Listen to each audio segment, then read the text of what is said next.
والكوكب الذري الله يا والكوكب الذري أنت إمام الحضرة سلطانها الغيبي أنت إمام الحضرة سلطانها الغيبي يا أيها الذين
ila hadratin Nabi Mustafa Rasulillah sallallahu alaihi wasallam wa ahli dzurriyyati ajma'in wa khususan di Syekh Abdul Qadir Jalani. Syekh ulahumul Fatihah. A'udzubillahi minasyaitonir rajim. Bismillahirrahmanirrahim. Iyyaka na'budu wa iyyaka nasta'in. Shiratal mustaqim. Assalamualaikum warahmatullahi wabarakatuh. Bismillahirrahmanirrahim. Bismillahil malikil qudusis salam. Bismillahil azizil hakim. Wassalatu wassalam ala sayyidina wa nabiyyina Muhammad wa ala alihi wa sahbihi ajma'in. Fa inna insyaallah ba'asuli kitab Syekh Abdul Qadir Jalani Fathur Rabbani. Waalaikumsalam. Alhamdulillah. Bebasan. Alhamdulillah. Wa nafa'na bihi wa ulumihi bidarain. Amin ya rabbal alamin. Natawassalu ya Allah, atawazzu ilaika, natawassalu bihaqqi sayyidina wa nabina Muhammad ala hajjal kitab wa natawassalu ala muallif lihajjal kitab di Syekh Abdul Qadir Jailani. Hadirin jamaah yang berbahagia, dihormati lil Habib Ali Al-Habsi di sebelah kiri saya, Al-Muhtaram lil Habib Hasan Al-Qab. Alhamdulillah. Padallah. Alhamdulillah. Alhamdulillah.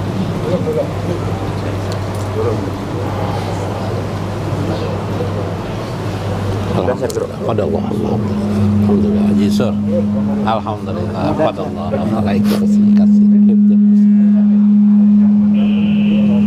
Padallah.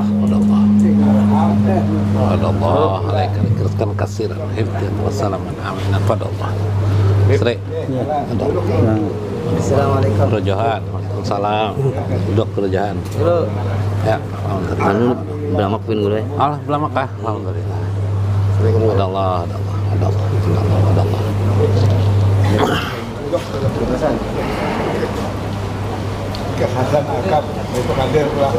Wa khususan lil Habib Qadir Abdul Qadir Al-Habsi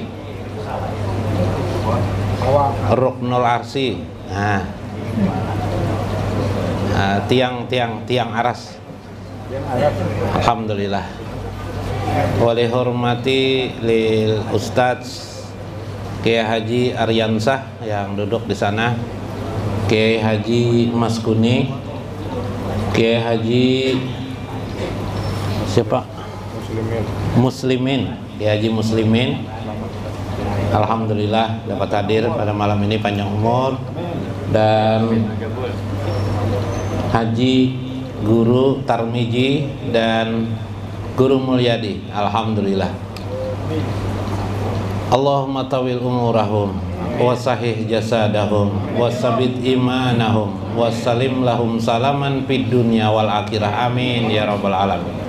Waliman hadir fi hajjal majlis, Allahumma salim lahum salaman fid dunya wal akhirah wa mubarakan lahum wa walidaihim wa li azwajihim wa li auladihim. Amin ya rabbal alamin.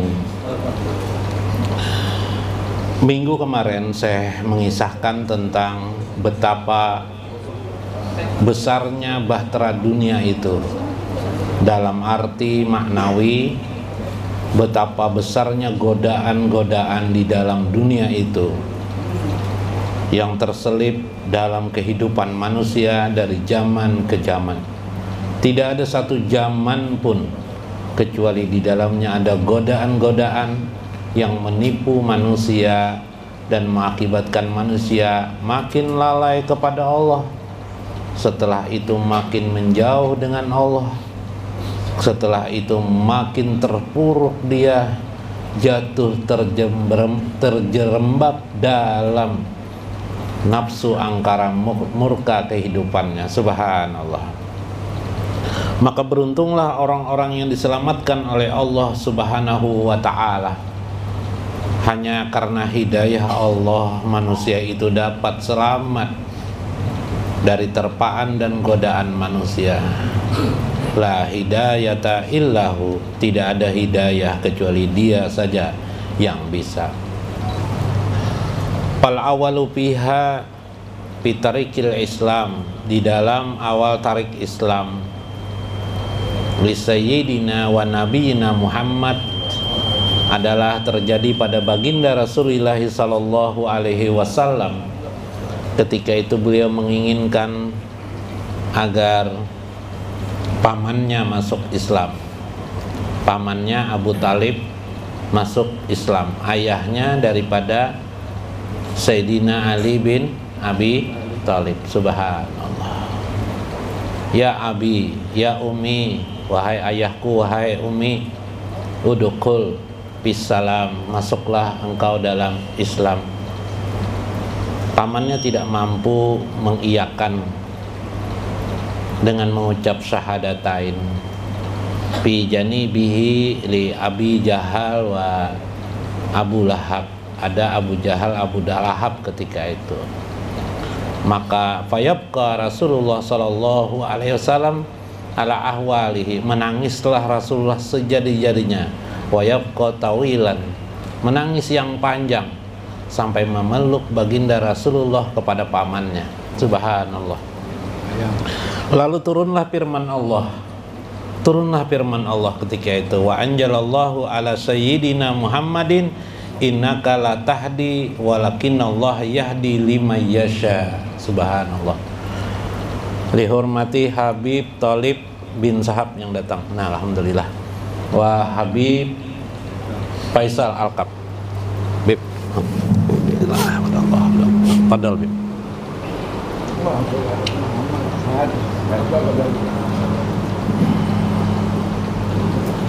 Bib. Menangislah Rasulullah ketika itu. Ulun teruskanlah Bib sambil menangis sejadi-jadinya. Justru turun ayat innaka la tahdi, sesungguhnya engkau Muhammad la tahdi, tidak bisa memberikan hidayah. Walakinallah yahdi, tetapi yang bisa memberikan hidayah itu hanyalah Allah semata-mata. Lima yasa, kepada orang-orang yang dikehendaki. Subhanallah. Beruntunglah orang-orang yang dipilih Allah untuk beriman kepada Allah dan Rasulnya. Beruntunglah pian-pian yang hadir pada malam ini juga, termasuk orang-orang yang hadir menghadirkan hatinya untuk Allah dan Rasulnya. Semoga dengan penghadiran Allah dan Rasul di jiwa kita, di hati kita, menjadi keselamatan kita terus menerus dalam hidayah Allah Subhanahu wa ta'ala. Wa yaqulullahu azza wa jalla linari kuni bardan wa salaman hatta yazuza ibadil mu'minina bi al-muqlisuna li ar-ragibuna fi ajahiduna fi ghairi. Dunia ini bagaikan seperti lautan, seperti halnya yang terjadi. Lautan itu bisa berupa api, godaan yang sangat memukul yang terjadi pada Nabiullah Ibrahim alaihissalam ketika Nabi Ibrahim ingin dibakar oleh api, apinya Namrus. Maka tidak ada yang bisa menyelamatkan Nabi Ibrahim alaihissalam illahu, kecuali Allah subhanahu wa ta'ala. Yaqulullah azza wa jalla linnar, maka Allah berfirman kepada api, kuni bardan wa salaman, jadilah engkau wahai api menjadi bardan wa salaman, menjadi dingin wa salaman, dan menyejukkan, penuh keselamatan bagi Ibrahim alaihissalam. Hatta yajuja ibadil mu'minina bil mukhlisin. Begitulah yang akan terjadi, kata Syekh Abdul Qadir, bila hamba-hamba yang beriman itu Allah selamatkan dari godaan tipuan-tipuan.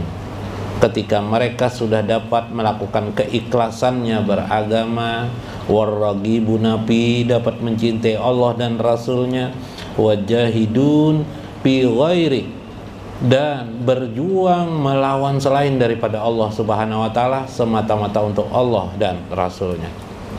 Saudara sekalian, memang mau tidak mau kita harus berjuang untuk melawan keadaan-keadaan itu. Ketika seperti kita kena sakit, tanpa sadar kita berjuang melawan sakit. Kita mencari obat untuk mengurangi rasa sakit yang kita derita. Sakit gigi, kita cari obat gigi. Sakit perut, kita cari obat perut. Sakit kepala, kita cari obat kepala. Bermacam cara kita usahakan. Seperti itulah kita melawan hawa nafsu dunia ini. Tidak beda. Maka ketika hawa nafsu itu ada pada diri kita, berupa apa hawa nafsu itu? Berupa hal yang bisa mengajak kita lalai kepada Allah Subhanahu wa taala. Nah, maka saat kita merasa ada kelalaian, itulah kita harus berjuang untuk menghilangkan kelalaian itu. Karena kelalaian itu bagian daripada kaki-kaki bahtera yang menipu kita. Yaqulu laha zalika kama qala nar Namrud allatina auqadaha.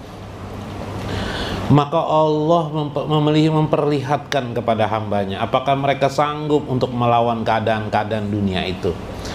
Taratan dalam Futhul Ghaib, kadang-kadang Allah langsung membantu, kadang-kadang si hamba itu dibiarkan Allah dulu. Seberapa bisa dia melawan hawa nafsu yang menjalar pada tubuhnya.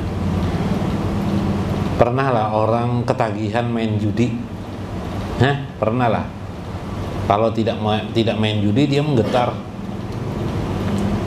Berat sekali itu. Maka bagaimana si hamba itu? Harusnya dia melawan. Nanti Allah akan membantunya. Tapi kalau dibiarkannya saja, ya selama-lamanya begitu. Ada lagi orang hamba itu tidak mau sholat 5 waktu. Kenapa? Alasannya satu saja.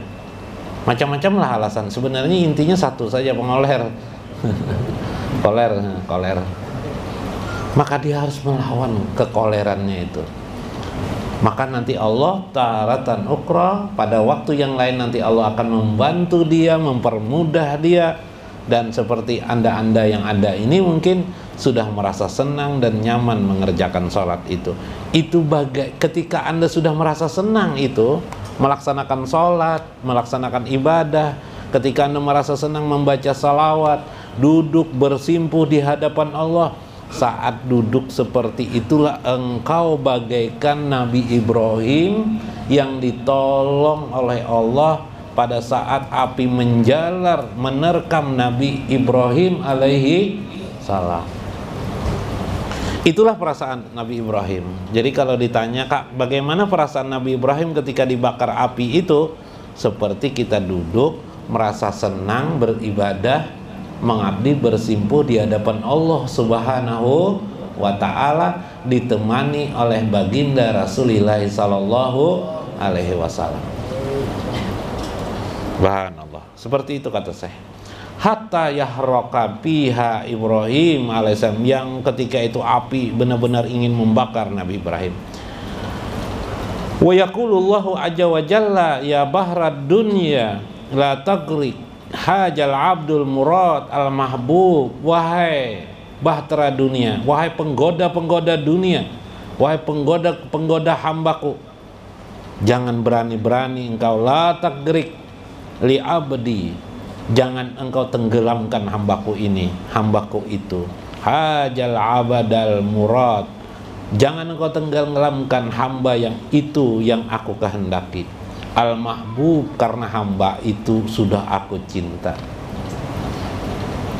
Mata lil abdil mahbub ausi mahil mahbub, kapan terjadinya seorang hamba itu dicinta Allah?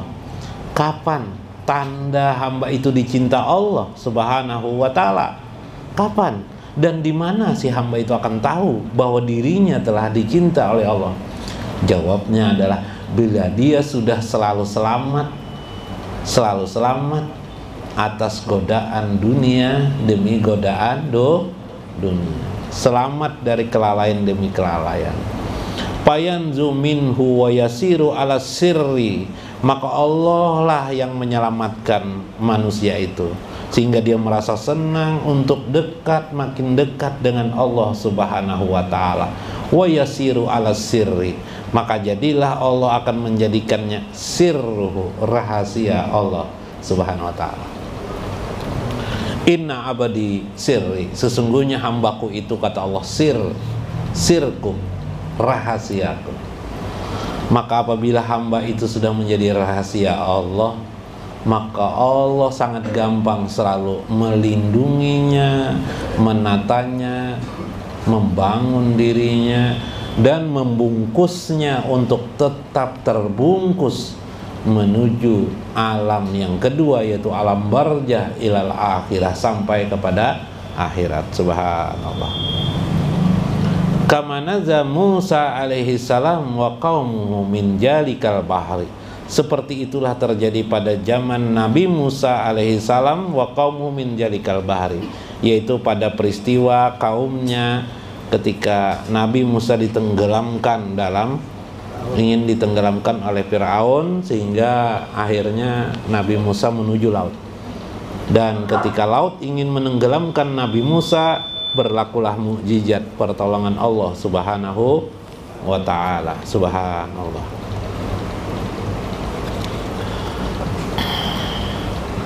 Limaja lil abdi piha salaman fi indillah. Kenapa seorang hamba itu mendapatkan keselamatan di sisi Allah? Untuk supaya hal itu dapat dijawab tadi, maksud saya adalah dari godaan dan terpaan dunia. Digoda dunia ini kan berat. Contoh godaan yang mungkin mudah, mungkin yang kasar itu godaannya ada wanita lah cantik, senyum kepada siapa namanya, Ikam Agus kah siapa namanya, sudah bingung kan, udah bingung. Nah, itu kan pekerjaan yang bingung. Mulailah si laki-laki ini terpikirkan si wanita itu. Maka pengaruh godaan itu bagaimana? Mulailah dia di rumah yang biasanya tidak suka mandi, sering mandi. Orang 2 kali sehari, dia 3 kali sehari. Biasanya tidak pernah pakai minyak harum, dia pakai minyak harum. Demikian juga kalau apakah dia bujangan atau duda keren atau apa, Bib? Masih punya istri? Punya istri? Digoda. Oh, bingung, sudah berubah-ubah kelakuannya. Yalah. Ganti kendaraan, semalam kendaraannya biasa-biasa aja. Siapa yang mau naksir saya? Ternyata setelah mulai dilirik wanita, bergantilah kendaraan. Ini terjadi perubahan enggak? Konsentrasi, fokusnya sudah kepada si Julaiha. Fokusnya sudah terfokus kepada si Wahdah. Nah, Wahdah itu artinya satu. Si Wahdah perempuan. Itu contoh godaan kasar. Godaan kecil tanpa kita sadari.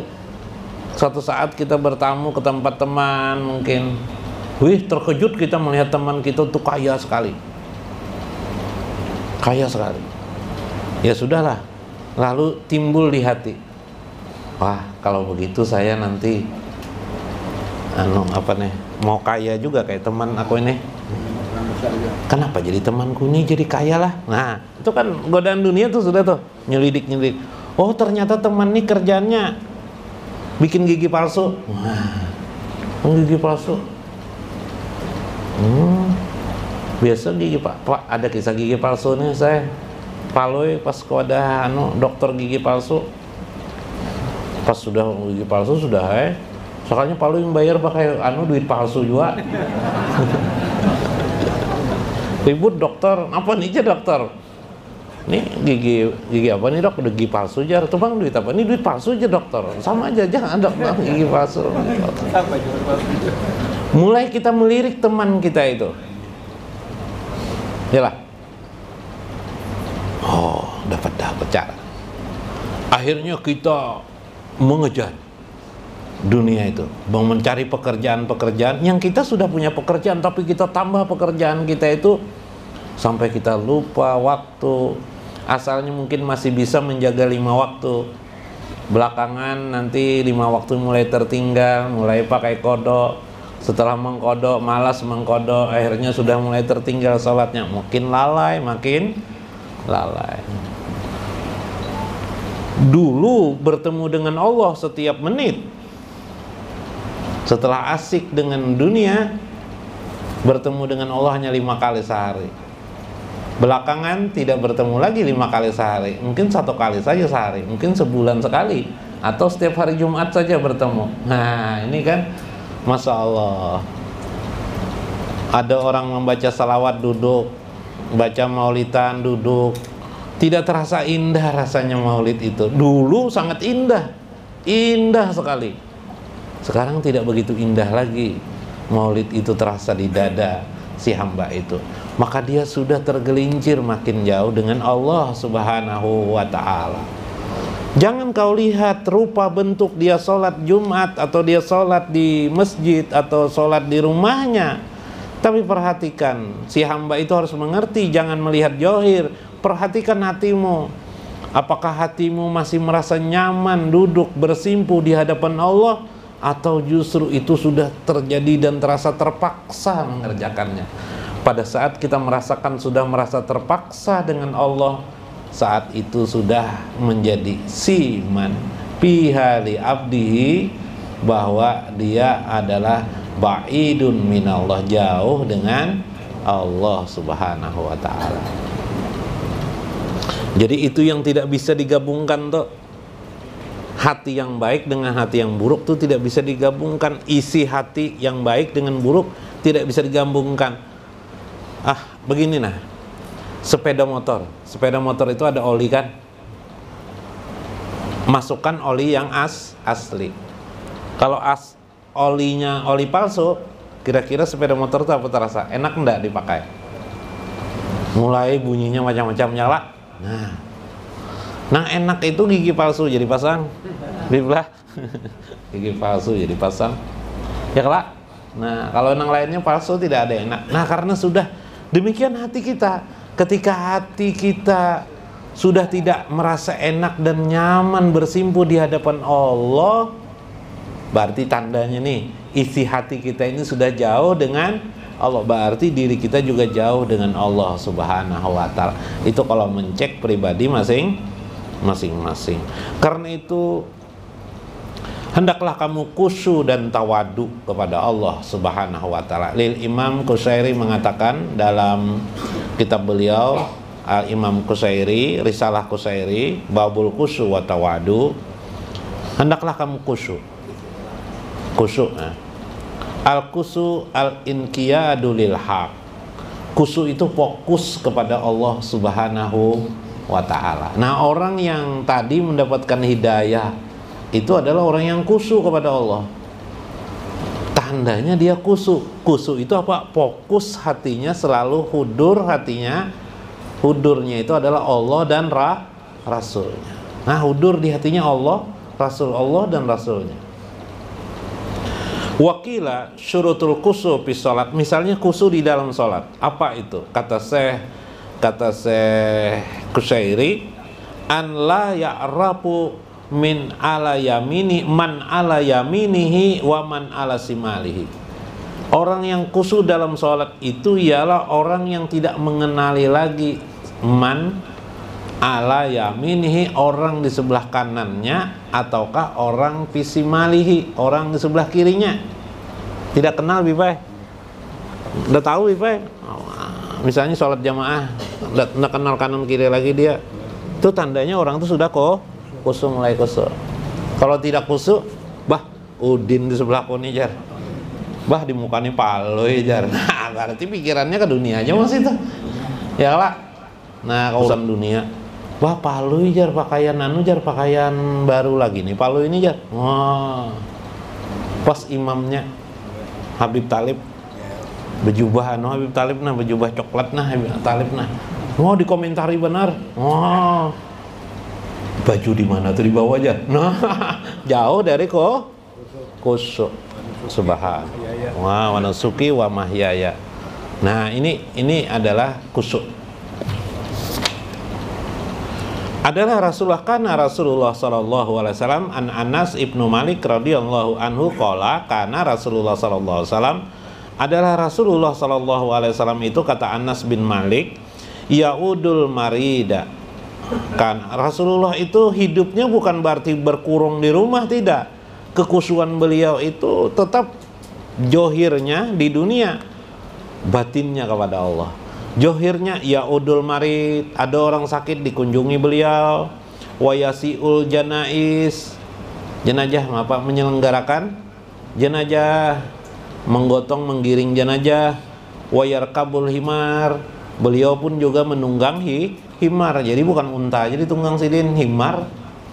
Jadi boleh aja pakai kendaraan, boleh. Kalau himar ini kayak kendaraan, kalau unta tuh kayak mobil, Pak Haji Surah.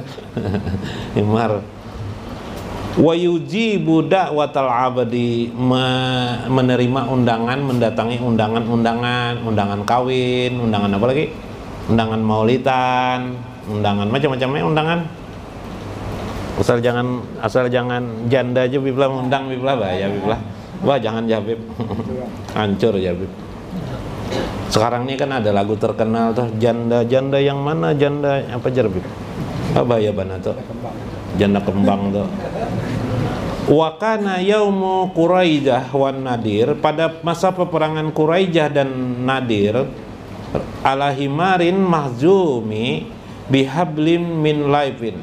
Rasulullah menunggangi himar yang terbuat dari maktum bihablin min laifin, kayak tali ijok tenah. Bahari mana ada tali kayak ini kan, cuma itulah dipuntal-puntal gitu. Sederhana, tak terlihat kayak duniawi juga, sama aja tuh dengan orang, cuma orang pakai kuda, sini pakai himar gitu kan. Sedikit kalah lah dengan orang. Lain kuda, ya, keledai bila himar, nah betul, himar tuh keledai lah. Tapi hati beliau tetap fokus, subhanallah. Nah ini penting. Yang kedua adalah watawadu. Tawadu itu apa? Huwal istihlamu lil haq. Tawadu itu pandai hati berserah diri kepada Allah. Berserah diri terus kepada Allah. Terserah engkau ya Allah, terserah engkau ya Allah. Raditu billahi, aku ridho ya Allah kepada engkau. Ridho ya Allah, ridho ya Allah. Jadi tanggapi segala hal itu dengan ridho billahi. Misal mendengar Udin meninggal dunia, innalillahi wa inna ilaihi rajiun, ridho ya Allah. Jangan, kenapa Udin meninggal, harusnya tidak meninggal. Nah ini kan merusak nih, ini merusak hati. Ridho, ini ketentuan Allah.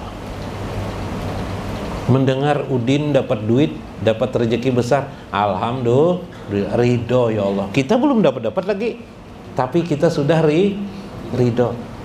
Mah berat kalalah orang dapat rezeki, kita masih belum dapat rezeki, tapi kita tetap ridho. Terima.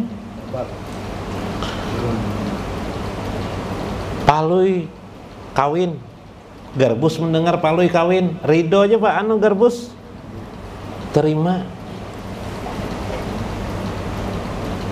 Sudah punya bini Palui, bebini lagi pulang 2. Garbus belum punya istri seorang jua pun, maka Garbus tetap ridho kepada Allah. Kalau kita ini kan melihat orang punya istri 2 atau 3, udah selidiki aja, kenapa jadi selidiki, kau aja lah. Wah, komentar sampai berjam-jam di warung duduk membahas orang lain aja, tanpa sadar menggibah orang lain. Hati jauh dengan Allah, lupa kita dengan Allah sudah. Nah ini problematika kita hidup, masalah, punya masalah. Kita ini hidup tidak mau ditata. Nah, karena itu orang yang berserah diri itu orang yang tawadu. Ada juga tawadu ini artinya apa, Bib? Tahu duit artinya tawadu, tahu duit ya. Tahu warna duit kah? Ada juga tuh, jangan sampai kayak itulah. Nah, itu lain, tawadunya lain. Wa tarkul i'tirad alal hukmi, meninggalkan sesuatu yang menentang ketentuan-ketentuan Allah. hukum-hukum Allah. Nah, yang dijelaskan tadi. Nah, jadi kalau kita ingin tawadu dan khusyuk dalam hidup ini, jadi pertama tadi dari godaan dunia itu caranya adalah menghadirkan hati selalu tentang Allah dan Rasulnya. Kemudian yang kedua, memapaki diri dengan sifat khusyuk dan tawadu. Khusyuknya artinya apa? Memfokuskan. Orang menghadirkan hati tentang Allah dan Rasul itu kan fokus. Nah, alatnya bisa berupa zikrullah. Zikirnya ada 7 macam. Ada 7 tingkatan. Boleh diambil salah satu zikir. Kalau bisa 4 lah. Zikir lisan, la ilaha illallah, la ilaha illallah. Sambil di jalan pakai kendaraan, la ilaha illallah, enggak apa-apa, la ilaha illallah Muhammadur Rasulullah, la ilaha illallah Muhammadur Rasulullah. Pas ngomong dengan orang, enggak bisa lagi kita gunakan hati qalbun. Allah, Allah, Allah, Allah, Allah. Atau sambil la ilaha illallah Muhammadur Rasulullah di hati Allah, Allah, Allah, Allah, Allah. 10 kali Allah, Allah, Allah, Allah. Sekali salawat Allahumma sholli ala sayyidina Muhammad wa ala sayyidina Allah, Allah, Allah, Allah. Allahumma sholli ala sayyidina Muhammad wa ala ali sayyidina Muhammad wa ala ali sayyidina Muhammadnya tambahi supaya barakat lengkap. La ilaha illallah, la ilaha illallah Muhammadur Rasulullah. Kayak itu. Nah, biar dulu zikir orang awam aja dulu. Bila sudah itu fokus, kusuk itulah menghasilkan 2 perkara. Satu zikir sir, yang kedua zikir tanpa huruf, tanpa suara, bila harfin wala sautin. Zikir sir ialah muraqabatullah wa muraqabatun nabi. Muraqabah yaitu merasa diawasi oleh Allah dan Rasulnya. Merasa diawasi Allah dan atau Rasulnya. Nah, pernah Lapian merasa diiringi Nabi. Nah, karena pelajarannya. Mudah-mudahan kita akan ketemu bagian-bagian itu. Maka bila sudah terjadi itu, timbullah lagi tawadu pada diri kita. Tawadu apa tadi itu? Tawadu di sini oleh Syekh Imam Qusairi disebut dengan keadaan jiwa untuk selalu khidmat tawadunya. Sudah kata itu tawadu menjelaskan? Beluman kah? Khusyuk jangan ada. Sudah ada tawadu istihlam, berserah diri kepada Allah Subhanahu wa ta'ala. Mudah-mudahan dapat dimengerti, mudah-mudahan dapat dipahami dan dimaknai dalam hidup sehari-hari. Wallahul muwaffiq ila aqwamit thoriq. Assalamualaikum warahmatullahi wabarakatuh.